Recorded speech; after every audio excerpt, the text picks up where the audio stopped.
Itxialdi honetan euskal literatura izan dut lagun. Eta euskal literaturaren alde egiten dut mezu berankorrau.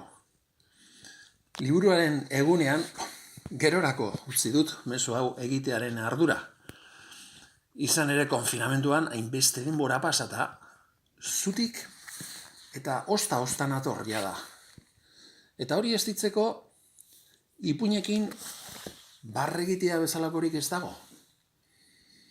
Eta, teknologia berriekin bide berriak urratzea tokatu zaigu baita ere.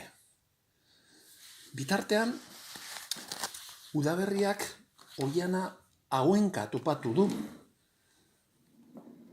gizakion presentziarik gabe.